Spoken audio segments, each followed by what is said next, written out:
The story begins in Los Angeles. In the year 2030, a guy was running like crazy. He was terrified. The whole city was after him to kill him. Even private car drivers had gotten out of their cars just to kill him. Somehow, he reaches a poor woman's house. The woman asks, "What are you doing here?" The man pulls out a knife and says, "If you say even one word, I'll gouge your eyes out and play marbles with them. Just stay quiet." A little while later, as soon as the woman gets a chance, she pulls out a nail gun and kills him. Then she kicks him twice, just to make sure he's really dead. Suddenly, some people walk in carrying weapons. When they see the man is already dead, they get upset that the woman killed him first. Then the woman picks up a card from the dead man and says to her son, "Finally, we're going to be rich." She breaks the card, and within minutes, the police rush inside along with a reality show crew. It's announced that the woman has won $2 million. Then it's revealed that this is a game in which millions of people participate. Every day, one random person is chosen to win money. If someone kills that person before sunset, the money goes to the killer. And if no one can kill them,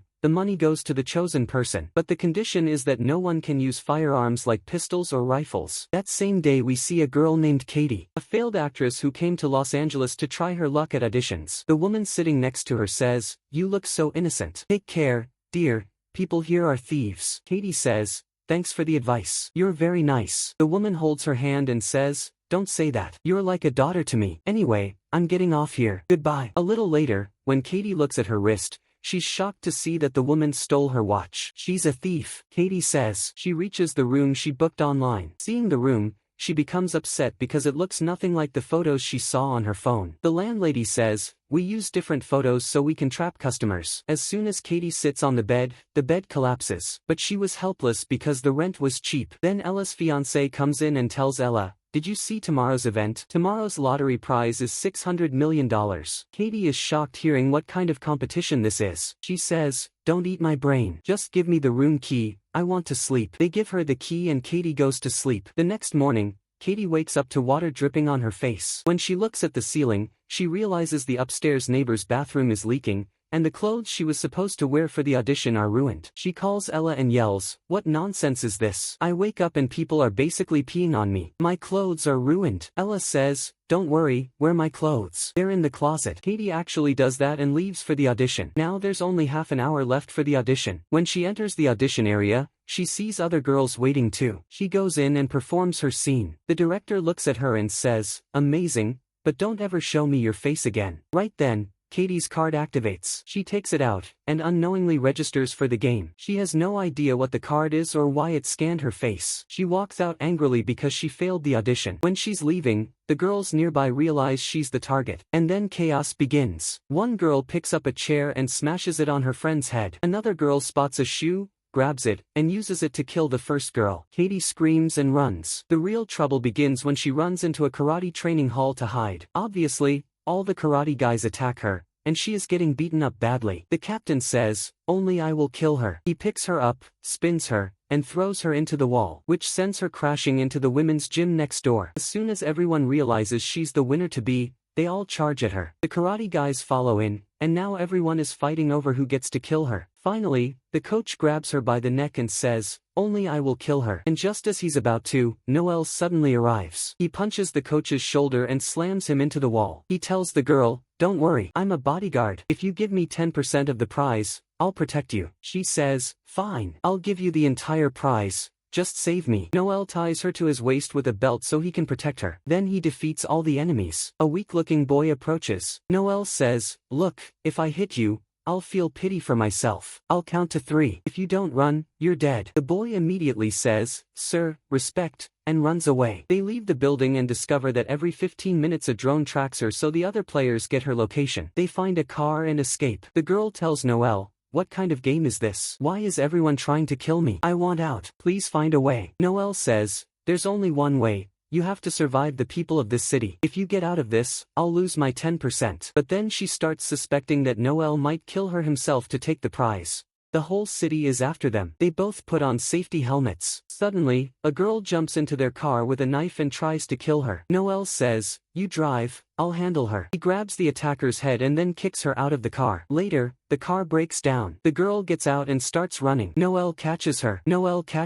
She says, "Tell me the truth. You do want to kill me and take the prize, right?" Noel says, of course not. I'm trying to save you. Then the police arrive. Before they can catch her, the girl quickly tells Noelle, I need to say something before I get caught. She goes to complain to the police, but she realizes the police have actually come to kill her. Noelle immediately jumps in, saves her, and they escape, tricking the police. She hides her face with a magazine. When she checks her card again, she sees the drone has shared her location. Everyone nearby realizes she is the player. They all pull out their guns and start looking for her. She runs into a wax museum and hides. Luckily, no one sees her there. A little while later, Ella calls her and asks where she is. She says, I know I'm late bringing the clothes. I couldn't help it. Ella says, no problem, sweetheart. Just tell me your location. She says, I'm in a museum right now. Don't tell anyone. But not even a minute passes before Ella and Daisy show up. Ella tries to kill her. To defend herself, the girl hits them with a stick. She escapes from both of them and shuts the museum door behind them. People outside see her. They immediately get off the bus to kill her. But Noelle arrives and gets her out of there. Katie says, don't be mad at me. I thought you were going to kill me. Noelle says, this is not the time to be upset. In 3 minutes, the drone will share your location again. Everyone will be here. Katie says, we need a bomb-proof hideout where we can stay safe. Noelle says, found one. They go to a guy named Jack, who has a secret shelter in his house. But Jack thinks they're thieves there to rob him. Noelle says, do thieves come through the front door? Suddenly, a bus full of people arrives. There's no time,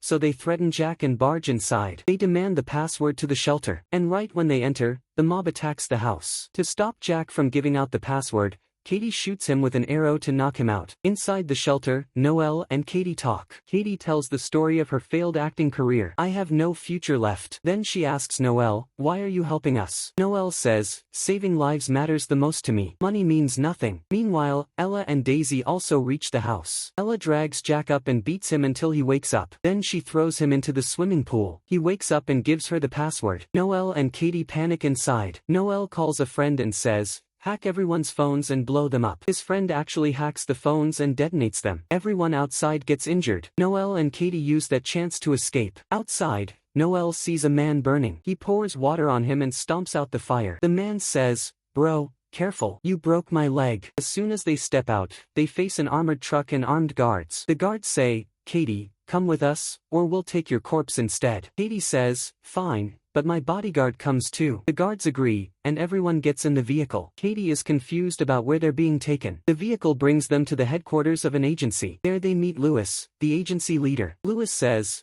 I'm surprised you're still alive. Most people die within 15 minutes. But you're safe now. Your protection is my responsibility. But I want 30% of the prize. Katie agrees. Then they all go to a clinic for medical treatment. During this time, Katie tells Noelle her story. My dad left us. My mom is sick. I've been doing any work I can to pay for her treatment. I only came here for an audition, but even that failed. Noelle says, I was a soldier once. Lewis, who's outside right now, was in my team. Once, I refused a mission, and my entire team died. Only Lewis survived, and since then, he hates me. A girl arrives and tells Katie, Lewis will take you to a safe place until sunset so you can win. Just place your face on this device. The device is used to create a special mask so no one recognizes her. It works, creating the mask of an old man. But Noelle senses something wrong.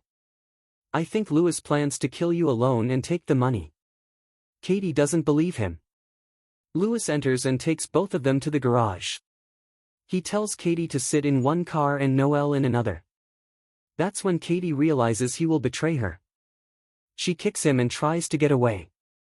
Suddenly, people rush inside to kill her. But luckily no one recognizes her because of the mask. So Katie steals one of Lewis's cars and escapes. But Lewis captures Noelle and beats him until his bones break. When Katie escapes, Lewis calls her and blackmails her. I'll kill Noelle. Katie asks, what do you want? He says, come to the downtown theater immediately. There were only 16 minutes left until sunset. Katie decides she must save Noelle because he saved her many times. She also takes a pistol with her. When she arrives, she sees Noelle chained up. Katie says, if you don't free him, I'll kill myself. And you'll lose the prize. Lewis says, easy. I'll erase your fingerprints and put mine on it. Katie says, great idea, except I'm live right now, and the whole world is watching. Lewis says, fine. Relax and give me the pistol. Katie says, okay. But free Noelle first. As soon as she tries to kill herself, Louis panics. Stop. Stop. I'm freeing him. Here's the key. Then he says, now calmly give me the pistol. Katie says, I knew you had mercy in your heart. Here you go. But she suddenly kicks him hard. Before Noelle can be rescued, people storm in and surround Katie. Noelle frees himself and fights Louis to stop him from killing her. Only 4 minutes remain before sunset. Another group enters, and Katie is in deep trouble. She runs out of the theater to find safety, but people chase her. Noelle punches Louis hard and breaks the theater set so no one can follow Katie. But Louis's men form a human ladder and climb after her. Louis reaches her and grabs her neck. He says, you will die by my hands. Katie slips and hangs from a metal rod. She uses her key to pull the pin out of the grenade in Louis's pocket. She falls down. The grenade explodes. Louis dies. The match timer ends. When she's hanging in the air, people rescue her. Because she has won the prize. After that, Johnny arrives and awards her the prize. The lucky girl wins the largest amount in history. $3.6 billion. Days pass, and she opens huge companies. She builds shelters for children. She helps the poor. And the most beautiful thing. She marries Noelle and lives a happy life with him.